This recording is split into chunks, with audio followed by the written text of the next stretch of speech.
I'm Jason Hartman, and I'd like to invite you to our very first two-day conference in beautiful Hawaii. Many of our attendees are making a vacation out of this event. You will learn the most innovative strategies for real estate investing available today. We have helped thousands of people invest in properties around the U.S., and we can help you do it too. So I hope you'll join us, and happy investing.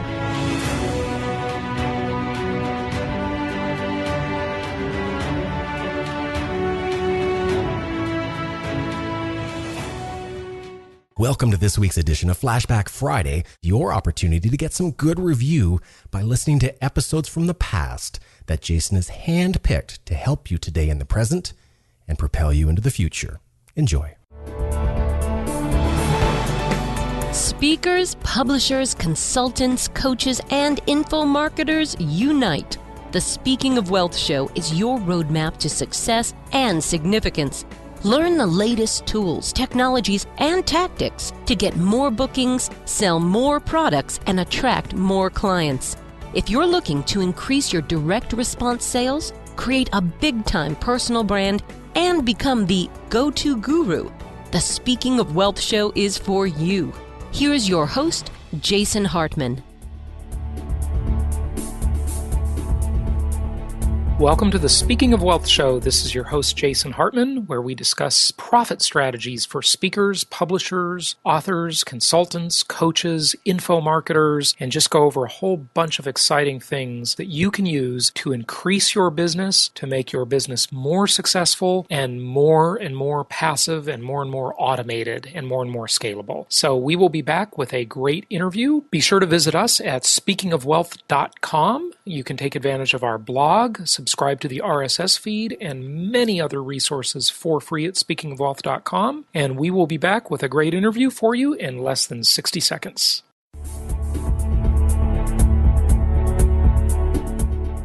It's my pleasure to welcome Paul Tobey to the show. He is the founder of Training Business Pros, and he's an expert on digital marketing, data mining, SEO, and social media. CEO of Training Business Pros, as I mentioned, well, also the founder. And he is a renowned jazz pianist, a producer, arranger, composer, and director. So we're talking to a multi-talented guy today. Paul, welcome. How are you? I'm doing great, thank you. How are you? Good. You're coming to us today from Toronto, Canada. Great place with an interesting mayor, by the way. We all know about that guy. And you just got home from Miami. Now, I don't know why you left Miami to come back to Toronto in this weather, but it took you 3 days to get home due to global warming, huh? Well, if you were in Philadelphia without the proper attire, because of course the airline kept our bags, and you were to walk out from the Philadelphia airport between there and catching a bus, I think it was 3 degrees. Wow. And we were really unprepared for that. Yeah. Wow. And then we had to drive home. It took about 24 hours to get home from Philadelphia because the Buffalo had just this massive storm, and we're trying to navigate it. And it wasn't my own SUV, so it was kind of a challenge. And we just got stopped dead at Buffalo. Had to stay the night. And I'm glad I could be here. Thanks for having me. Well, I'm glad you're here with us. And it looks like we all have more to worry about ice ages than global warming. So. Well, we'll see. There we go. Well, hey, talk to us first. We got several areas to cover, and I think this is going to be a lot of good meaty content for our listeners. But, what are some of the key concepts to what you've referred to as hypnotic marketing that will really increase online sales and conversions? Hypnotic marketing is essentially the art of activating someone's natural will to learn. The only reason why people would read content is if it's curious and if they get curious enough to read it. And hypnotic marketing is essentially taking someone's sort of subconscious mind, focusing it in a complete focused mental state, which says the only thing that matters to me is what comes next. So if you can captivate someone's subconscious from that perspective, and of course it does take some formulas and strategies. It's not, you can't just say, I'm going to be a hypnotic copywriter. In fact, I got a lot of the stuff from, I'm sure your audience would be familiar with people like Joe Vitale, Gary Bencivenga, even P.T. Barnum in A Customer is Born Every Minute. Well, he's kind of the first one. Maybe P.T. Barnum might have been the founder of this whole idea. I believe he was certainly one of the catalysts for this type of marketing. But essentially, you choose your words so carefully that says, hey, I cannot not pay attention to this. I can give you some examples. Absolutely.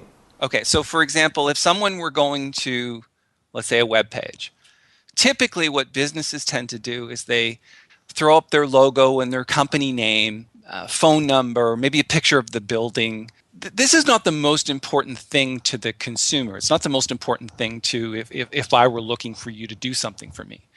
What I would like to see is a really good headline that captures my attention and interest. And basically what that headline needs to do, and it needs to be the biggest thing on the page, I cannot possibly miss it. And I'm sure your audience would agree that what's most important is what's important to the consumer. Is your logo important to the consumer? Is your company name important to the consumer? And the answer in most cases, I'm sure you would agree, Jason, is no. So what do we do instead? Well, we create this headline that says, okay, how can we capture their attention and interest? 2, how do we inform them that they're in the right place? And 3, what is the one thing that you need to do in their subconscious for them to stick around and read more? And the answer is build their curiosity. So essentially, if you just give away the farm or you understate what you can do, then they lose their attention and interest. Essentially, let's take a company name like my company. It's called Training Business Pros.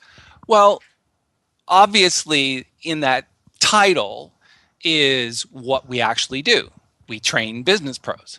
And I think while that might be powerful, a headline which would make it more powerful would be one that makes me curious. Not just tell them what we do, but make them curious enough to download something, to read something, to continue through the process.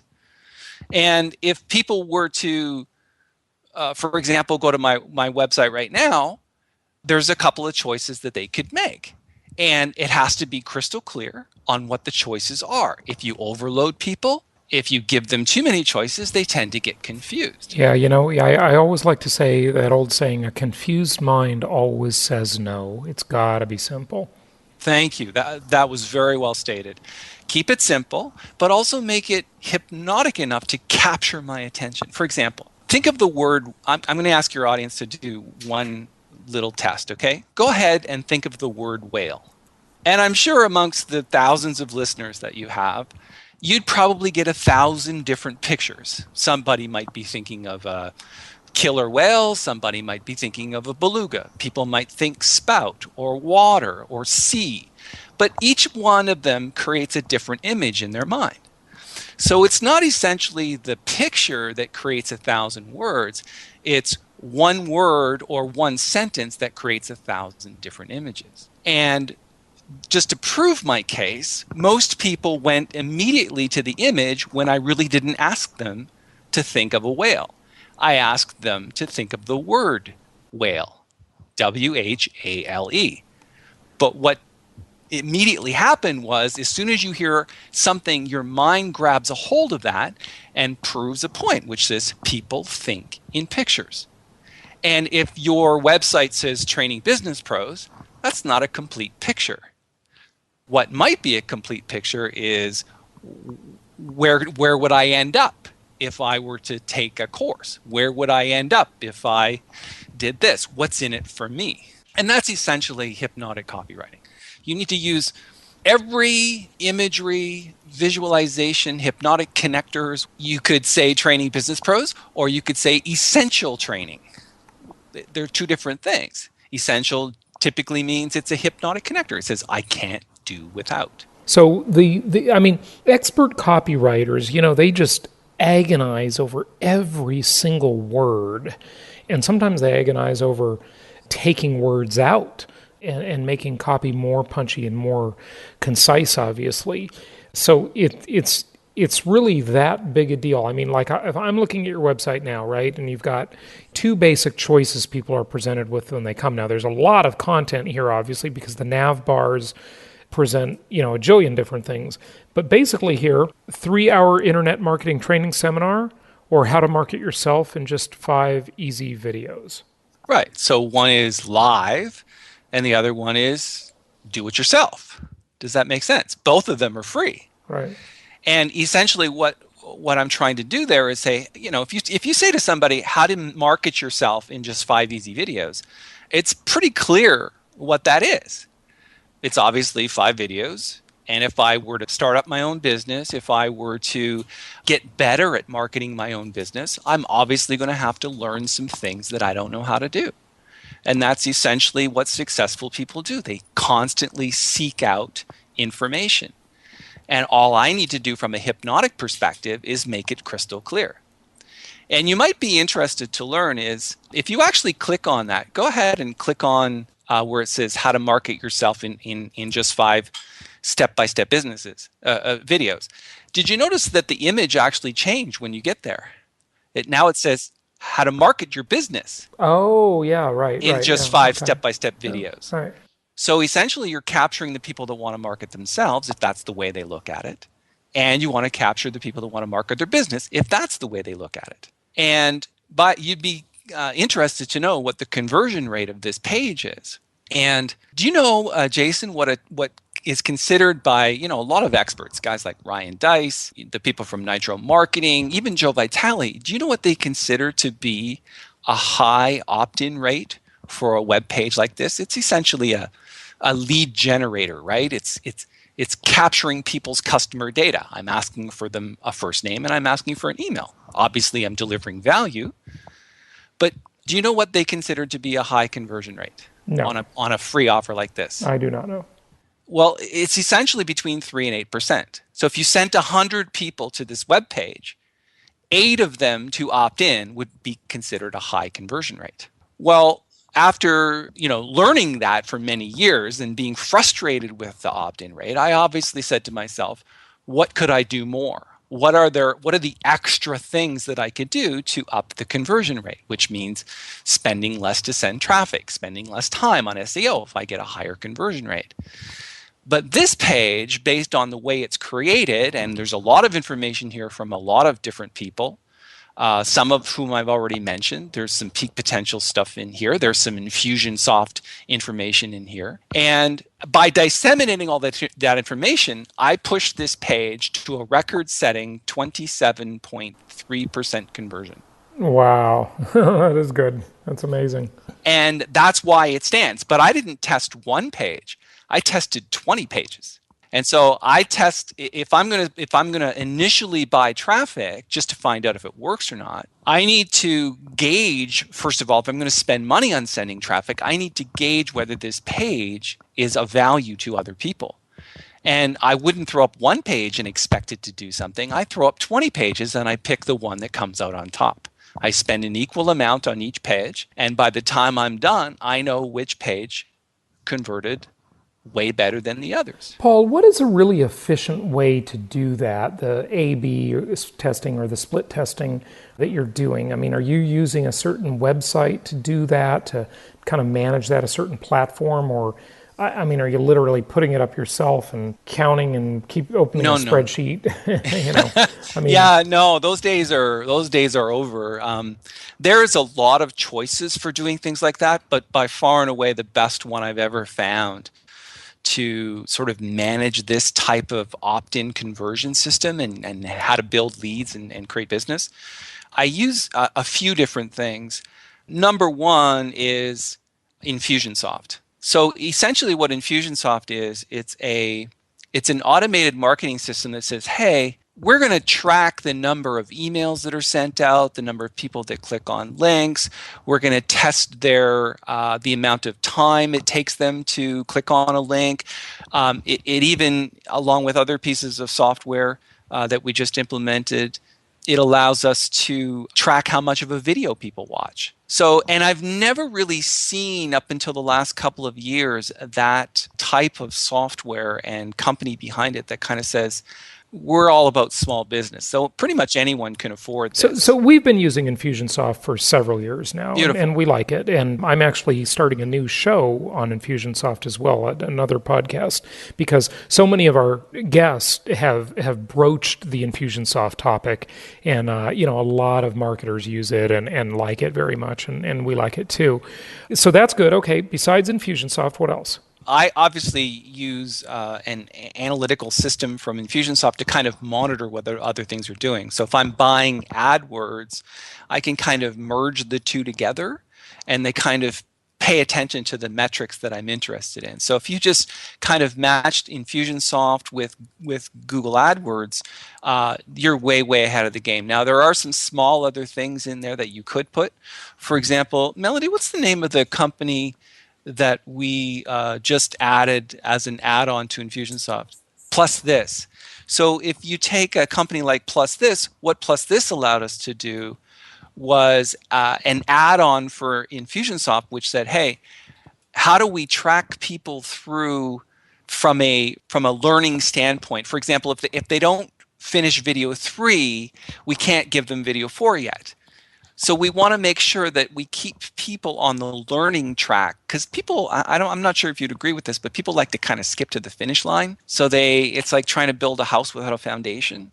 And we want to make sure that when we deliver content, that if we integrated something like Plus This, it would say, hey, this person only watched this video sort of 60% of the way through. And to us, that's not enough to get the point. And so what it does is it then sends a message back to Infusionsoft, hey, send out a reminder email that this person needs to finish this video before they can get the next one. And it goes in this never-ending loop that kind of keeps track of people's behaviors and habits. And it really allows you to learn a lot about the customer. Yeah, and I think actually we're actually using Plus This, although I don't deal with that in my company. Brittany does, but I believe we're actually using that too. I don't think we're using it as well as you are, though. Well, I mean, everybody has their own thing, right? My thing just happened to be as an analytic. I wanted to really understand because I started after 22 years in the music business, I was absolutely flat broke. And one of the only things I had in common with my compatriots was that we all loved music, jazz that most people really don't listen to. Number 2, we seem to complain a lot. And number 3, we're all flat broke. We're like 1 gig, 1 tour, 1 record deal away from total financial ruin. And when everything fell apart in the aftermath of 9/11 for me, because my record label, which was Arcadia, the largest sort of independent record label in the United States, I had an 8-record deal with them. And they were 3.5 blocks from ground zero. And while the company is still running, my recording contract kind of went up in smoke.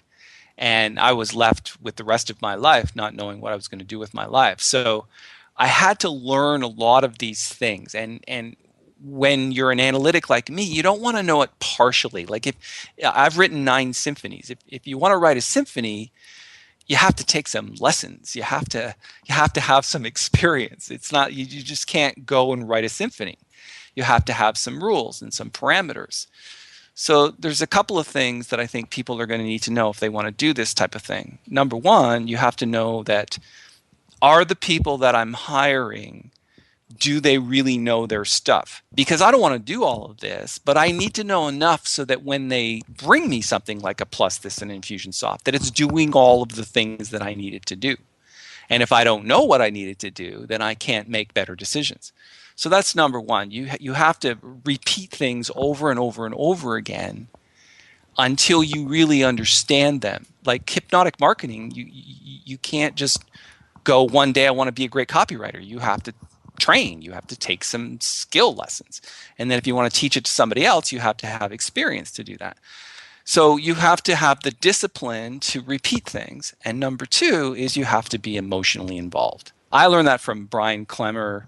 I even went to Walk on Fire with Tony Robbins once. I mean, these guys, they basically need me to kind of look at things from 2 perspectives. Number 1, learn some things really solidly and have the discipline to do that. But number 2, you're not gonna do that unless you have some emotional involvement. What's in it for me? What's in it from my family? What's in it for my network, my community, my province, my church, for that matter? I mean, you have to have a reason why you're going to do this type of marketing.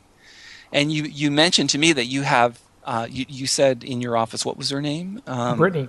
Brittany, thank you. I have not had the privilege of talking to Brittany yet. But if I don't know marketing, do I really know enough to keep an eye on what Brittany's doing? And if she comes to you and she says, well, I'm an expert in all of these things, how do you know? You don't know. And so I've made lots of hiring mistakes, and I've made lots of, I'm sure you've made some as well, but you can't learn business unless you're willing to take the risk and make some mistakes. Yeah, of course. Talk to us a little bit about data mining. This is, of course, a huge topic. I mean, there's a giant industry built around the concept of data mining, and we don't even have to broach the subject of the NSA and their disgusting invasions of our privacy. Not just U.S. citizens, you too, in Canada and everywhere in the world. Unbelievable. But talk to us about data mining and how we can actually use this in small businesses as individual marketers. What can we do with data mining? What's open to us? Okay, so first of all, what I would say is, yes, is some data mining an invasion of our privacy? The answer is, based on everything that you just said, yes. And I think most people would agree with that. On the other hand, your businesses that are listening to this, and no matter what business they're in, I'm sure that if they were to take a look at the products and services that they offer, do they feel that what they're offering is of value to other people? Yeah, but that's not what I was saying. No, I know. What I'm saying is that when government does it, it's wrong. When businesses do it, I have the choice as to whether or not I want to use that business. I don't have the choice with government. I'm required by law to play their game. So it's quite a different thing. Yeah. No, I agree with what you're saying. But I'm also saying, from the perspective of the audience, what can we, if our businesses and our products and services are of value to other people, then we have an actual duty and responsibility to data mine. Because if we truly believe in what we do and the message that we have and the products and services that we offer, we have a duty and a responsibility to mine our customers to make sure that the customers that actually need us, we're helping them get what they want. And if your products and services help people get what they want, if you help enough people get what they want, you can have what you want. So you actually have a duty and a responsibility to data mine. So let's just agree that in the right hands, it's a good thing. What is it exactly? Well, are you still on the landing page for trainingbusinesspros.com on the how to market your business? I went off of that. Okay. Well, if you look at it, it says how to market your business in just 5 easy step-by-step videos. There's an area for first name, there's an area for email. Then there's a question that says, which one of these best describes you? And there's 4 responses. Number 1 is, I want to start a business. Number 2 is, I'm a business of 1 person. Number 3, I own a small business of 2 to 9 people. And number 4, I own a business of 10 or more people. Well, I'm sure that you would agree that if somebody owned a business of 10 or more people, they might be proud of that. So they'll click on that one. If somebody doesn't do that and they want to get the information that's tailored to them, they would put, I want to start a business. And essentially, that gives me information that they freely gave to me. It's not hidden from them. And in my experience, most people will give you that information. Why? Because they want to have a better customer experience. So to me, that's data mining. I'm finding out who wants to start a business, and I'm finding out that's within one's own database, sure, and their own engagement with their prospects and customers, and that's great. I thought you were going to address the subject of the big data mining world and how we can use that, like taking our own list and appending them with more information, that kind of stuff. We haven't explored that topic too deeply on the show, although I get approached by companies that want to do it for us, frankly, and we've never done it, but it's kind of interesting to think about. Well, I think what you're saying is tracking customer habits. And while this is the initial step, I'm going to track their customer habits through the entire process. And when I deliver them the videos, I'm going to know how many people got to video 3. That's data mining. And so you can do it in a minor way, with just asking one question, or you could ask questions throughout.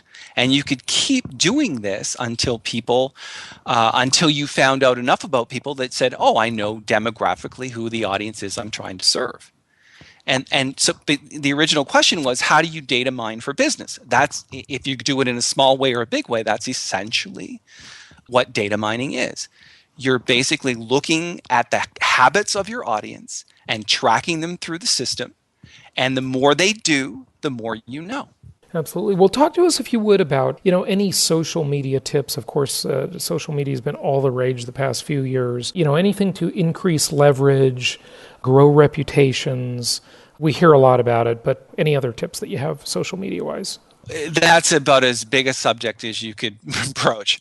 Specifically, I didn't ask you how to use the internet for your business. It was a little bit narrower. Well, that question I could probably answer, because social media is a spoke in the wheel of internet marketing. If you don't have a solid conversion system on your website, I think you're missing an angle that you could explore. For example, if you had 5,000 Facebook friends, then what do you do with them? And there's a lot more things that you can do with a website than you can do with Facebook. So the two work hand in hand. I can give you my perspective and my the ones that I use. LinkedIn is a great one for networking. I use it extensively to communicate with certain demographics. I use Facebook advertising. I have a Facebook fan page, now known as a Facebook page, formerly known as a Facebook fan page. Are you using Twitter advertising yet? Not Twitter advertising, no, but we do use Twitter through a social media aggregator called Hootsuite, where we would save a little bit of time by marketing to all of those networks at the same time. Twitter's a great search tool. I love Twitter for finding out what's happening with people's businesses. I keep in touch with people through Twitter. It's a great communication tool because it doesn't take a lot of time to do and get set up. And typically, you want to have a lot more people following you than you're following. But you pick and choose the people you want to follow. A lot of the other smaller social media networks like Pinterest, and a lot of that is coming along, and we'll know in time. But I've always found that if you spend more time on your conversion system and more time on the Google generation traffic system, you're going to get a lot more bang for your buck. Social media will then help you to sort of stay in touch with people, communicate, do some networking, let people know. Twitter works really great at conventions and conferences, like when I'm speaking from stage. People will tweet things I say, and I'm sure they do it all the time for your radio show. And that's essentially the way I use it. I mean, there's a lot of detail in there and a lot of time spent. But I think if most people, if they updated their status on each of those three networks, Facebook, Twitter, and LinkedIn, at least a couple of times a day, that's probably enough to kind of build an audience. Don't say anything that isn't of value to other people. Don't do any marketing. Nobody joins social media to hear about your offer for this and your offer for that. Right. It's got to be give first and get later. Yeah, help enough people get what they want, and you can get what you want later. Zig Ziglar said it all too well. Yeah, that's a great quote. Hey, Paul, just before you go, you did mention speaking, and I know that you do some training in helping corporate leaders to give better presentations. A couple quick speaking tips before you go. How much speaking do you do? Well, I do quite a bit of speaking. Okay. But not all, some of our listeners are, new, or maybe they're in the internet marketing side or the publishing side, and they want to do more speaking from platforms. So. Okay. So there's a couple of types of speaking. Number one, there is the speaking to deliver value. And and that's what we call, being a great speaker, a great communicator. The second side of it is, and I'm sure your audience would agree, do you want to be a best writing author or a best-selling author? So essentially, you have two types of speakers. You have the ones that deliver great value, and on the other hand, you have the speaker that delivers great value, but also is good at selling something. And essentially, what I needed to learn was how to generate business through speaking. And I think if I were to give some tips on that perspective, I would say, try to use a template that is used by people who are good at that. and then only modify it when certain things that you do don't work. Because if you go into a presentation and you only focus on the content, I'm sure that you've heard the saying that when somebody takes something out of context, it means something completely different. So you have to have good context. And context means, how do I engage my audience 100% of them 100% of the time, keep them enrolled and engaged to the point where they're curious enough to take a next step. And that's essentially what I think most people are not familiar with. And the best way I think that I've learned to communicate with people through speaking is to simply ask a lot of questions. That I wrote a book on it called Suggestology. Actually, if people went to my website and downloaded the How to Market Your Business in 5 Step-by-Step videos, if they downloaded that, they'll eventually find out about my book. It's called Suggestology, and it's basically the art of activating somebody's natural will to learn. And if people were to come at speaking from that perspective, not trying to impress, but trying to impress upon people that there's a better communication system. And that communication system says, I need to activate your will to participate in this thing. And I'm sure your audience would agree that if you participate in something, you get a lot more out of it.